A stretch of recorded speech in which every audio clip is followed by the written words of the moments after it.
This is me inside one of the largest cities in Nigeria, the ancestral ground of one of the most populous tribes in the country, Ibadan. This place is beautiful. This city is known to have different historical stories, from cocoa wells to warrior legends, ancient towers and lots more. Today, I'm curious to see what happens in the city of Ibadan. I will be exploring this place while digging deep into its history, culture, eating delicious local foods to finally end up at the ancient 99 rooms mansion here in southwestern Nigeria. Hello, how you doing? I'm okay. Nice to meet you. Good to see you. Good to see you again. My first stop is the legendary Cocoa House. This is a massive 26-story structure located in Dugbe and the first skyscraper in the whole of West Africa. It remains an enduring landmark of Nigerians' history, built back when the western region was under the leadership of Obafemi Awolowo in 1965. It was a bold move to show that indigenous wealth could actually build monumental progress during this particular cocoa era. This is what the cocoa tree looks like, and I think this is why one of the reasons why they named this place Cocoa House. It was more of a standard company that produces cocoa, refined cocoa to produce different kind of products here in Ibadan. And this is what one of the trees looks like. This place serves as a towering legacy of the golden age of cocoa production in the old western region. It was fully funded through the proceeds that were gotten from cocoa exportations, which is one of the major cash crops in Nigeria at the time. This place is beautiful. It has like these paintings on the wall, these nice paintings that signifies the culture of the Yoruba people.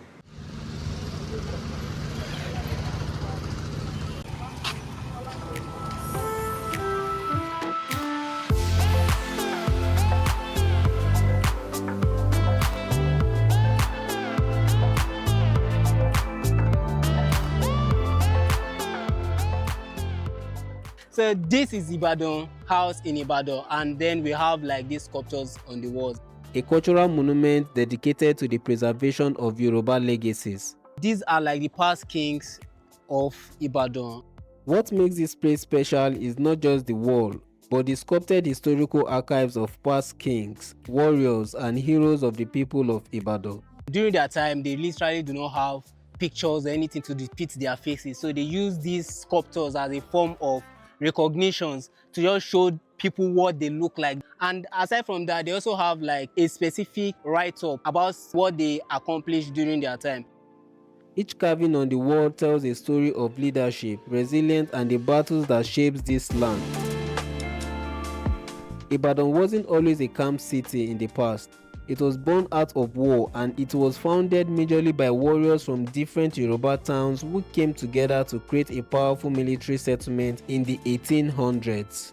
This is more like a peace treaty monument. This monument was recently erected in front of Ibadan House as a reminder of the treaty signed at the end of the Kiriji War that went on for almost 16 years. On this part of the monument, we have like the different kings, the names of the different kings and battles of Ibadan. This is supposed to be like a big tourist site, where they have like past histories of kings and special entities here in Ibadan. So yeah, you can come around, just check their history and have a brief idea of what the Ibadan House looks like. The made palm oil.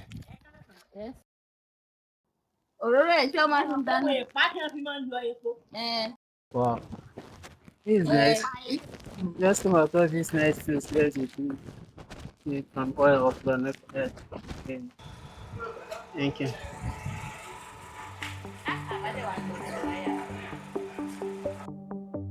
Right behind the Ibadan House is the highest point of the whole of Ibadan, and where the Boas Tower monument is situated on top of Oke-Are Hills. So I said you need to bring marker to this place to just mark your name around here. The tower was erected in 1936 in honor of Captain Rose Boas, the first resident and traveling commissioner that came to Ibadan during the colonial rules in the late 19th century. So one thing is, from this Boas Tower, you'll be able to see almost every part of Ibadan from here. Standing 60 feet tall, this tower provides a 360-degree panoramic view of Ibadan. You will also see like the cocoa house from this point, that building right there. On a clear day, visitors can see landmarks stretching across the sprawling cityscape, including University College Hospital (UCH), Cocoa House, and the traditional brown rooftops that characterize the other parts of this city. Let's get you. Come. What is that?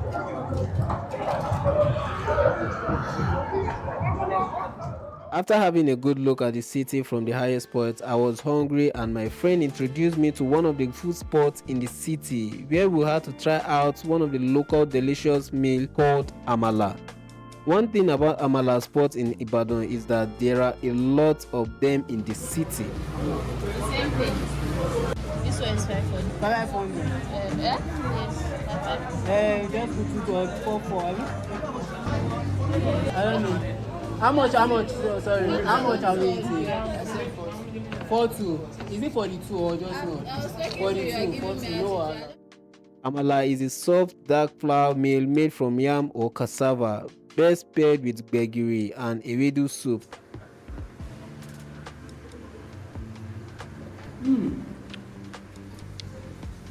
Nice. This is very nice. Eating amala whenever you visit Ibadan is beyond just eating anyhow food. It is a cultural experience every tourist should have.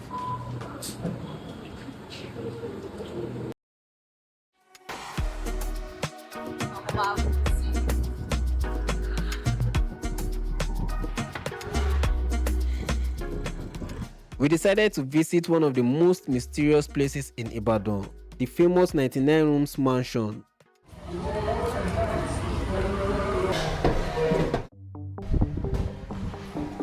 Wow. This place holds a lot of history about the eventful life of one man who influenced Ibadan with his wealth and acts of goodwill. The mansion was built in 1929 by a man popularly known as Adebisi Idikon. Adebisi was a cocoa merchant, a philanthropist, and a traditional chieftain who used his wealth to empower others during his time in Ibadan. He helped send hundreds of children to school, fed thousands, and supported the local economy, hence the reason why he was so popular. We met with one of his grandchildren who was willing to give us a tour around this ancient structure. This is wardrobe, this is what it looks like. What you have here is what they normally put inside, like on top of a horse, whenever he wants to go out. This is what it looks like those days. Anytime was see around. So apparently this is what Baba normally wears when he was alive. These are like the old regalias, as you can see. The detailing in the clothes. Wow. This is nice. Exactly. To tell you that people from those days, they are even more creative, in person. They are very, very creative. You can see the details in every design here. So this used to be Baba's living room. Yeah, visitor's room. This used to be Baba's visitor's room. The 99-room mansion is an architectural marvel that remains one of the most talked about historical buildings in Ibadan today. This mansion is also a legacy and a symbol of Ibadan cocoa's wealth. Most of the money used in building the structure was gotten also from the proceeds of cocoa. What made it even more fascinating was the intentional avoidance of the 100th room. So this also used to be Baba's brother's house, but I think it has been rebuilt, that's why it's looking like this. And then there as well. So the whole of this place is Baba's compound and it's very nice. This is balcony. So I got some more. Yes, ma. So when Baba was alive, this is what his wife's apartments look like. All these rooms here are being occupied by Baba's wives, during his time. Yeah, and I think some of his wives are still around too. Maybe we might get to meet them. Yes, ma. Hey, ma. Yes, ma. Hey, shake ma. So in this house, the rooms here are 99, and that's why it's called 99 rooms. For someone who spent most part of his life helping others, paying off people's taxes, feeding the poor, and changing the stories of Ibadan in his own way, I felt like just seeing his mansion wasn't enough, so I decided to visit his final resting place. I heard that in their family, they don't bury their dead in honorary graves. They have a big house where they lay their loved ones to rest, a place built with dignity and tradition.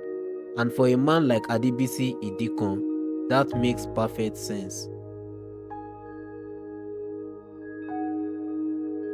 This is where Baba was buried when he died. That's his place. And then Baba was actually the last born of his father's children, and his siblings too, his elder sister and brother too, were buried there. And then the rest here are more like burial ground for the horses. According to the family, Chief Adibisi insisted on stopping at 99th room because he believed that only God is perfect and deserving of completeness. Thus, no man should attempt to own or build anything complete. One thing I've realized from this video after spending a whole day in Ibadan and learning so much about the city, its culture and the people is that one cannot exhaust the historical knowledge that comes from this city. Ibadan has shown me stories that don't just live in books, they live in buildings, in people, and in every street corner. This journey reminded me that sometimes to understand the present, you need to walk through the past. That will be all for this video, and as always, do not forget to like, share and subscribe for more exploration across Nigeria, and also turn on post notifications so you get notified whenever I drop a new video, and I will see you again on the next one. Peace.